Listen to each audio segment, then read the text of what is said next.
امام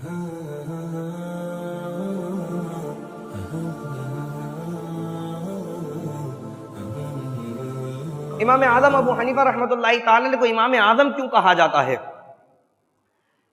چار ائمہ ہیں جن کی جو ہے وہ تقلید کی جاتی ہے، ایک امام اعظم ابو حنیفہ، ایک امام شافعی رحمۃ اللہ تعالی علیہ، ایک امام مالک رحمۃ اللہ تعالی علیہ، اور امام احمد بن حنبل رحمۃ اللہ تعالی علیہ۔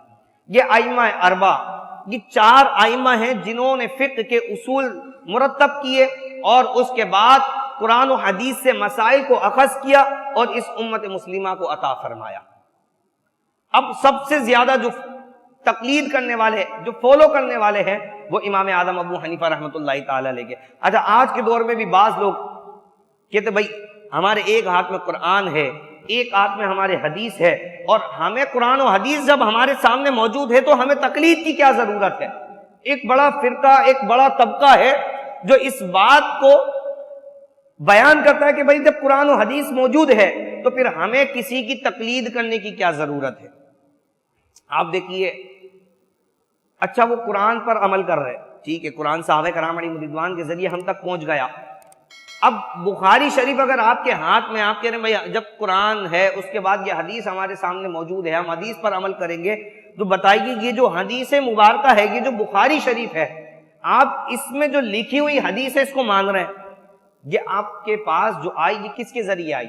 تو بھائی یہ بخاری شریف جو امام بخاری رحمۃ اللہ تعالی علیہ کے ذریعے آئی، تو یعنی کہ آپ بات تو امام بخاری کی مان رہے ہیں، آپ بات، کیونکہ امام بخاری نے اس کتاب میں لکھا ہے نا ان حدیثوں کو، تو بات تو اب امام بخاری کی مان رہے، تو یعنی کہ آپ حدیث میں تو تقلید کر رہے ہیں امام بخاری رحمۃ اللہ تعالی علیہ کی۔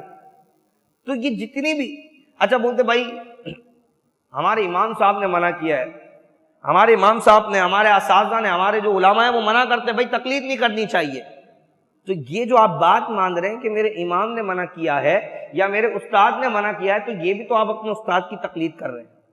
تقلید ہے کیا؟ ان کی سمجھ میں ہی نہیں آئی، اور بات کرتے کہ بھائی تقلید نہیں کرنا چاہیے، تقلید نہیں کرنا چاہیے۔ آپ دیکھیے کوئی بھی شخص ہے، اب ہر شخص تو قرآن و حدیث سے مسئلہ ڈائریکٹ نہیں نکال سکتا، کوئی بھی مسئلہ ہو قرآن موجود ہے، یہاں تک کہ عبداللہ ابن مسعود رضی اللہ عنہ کے بارے میں آتا ہے، آپ نے فرمایا کہ قرآن کا آپ کو اللہ نے اتنا علم عطا فرمایا کہ اگر اونٹ کی رسی بھی تلاش کرنی ہو، آپ فرماتے کہ میں قرآن سے اونٹ کی رسی کو تلاش کر لیتا کہ میرے اونٹ کی رسی کہاں موجود ہے۔ اتنا علم اللہ نے انہیں عطا فرمایا کہ وہ اپنے تمام مسائل قرآن سے نکال لیا کرتے تھے۔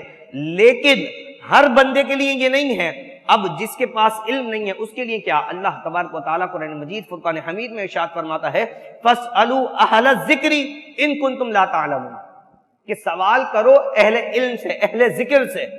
فَاسْأَلُوا أَهْلَ الذِّكْرِ إِن كُنتُمْ لَا تَعْلَمُونَ، کہ اہل ذکر سے جو ہے وہ سوال کرو اگر تمہیں علم نہیں ہے، یعنی کہ اہل علم جو ہیں، جو جاننے والے ہیں، جو اس کے ماہر ہیں، اس کے پاس آؤ، اس سے اس کے بارے میں پوچھو، اور پھر جو ہے وہ اس پر عمل کیا جائے۔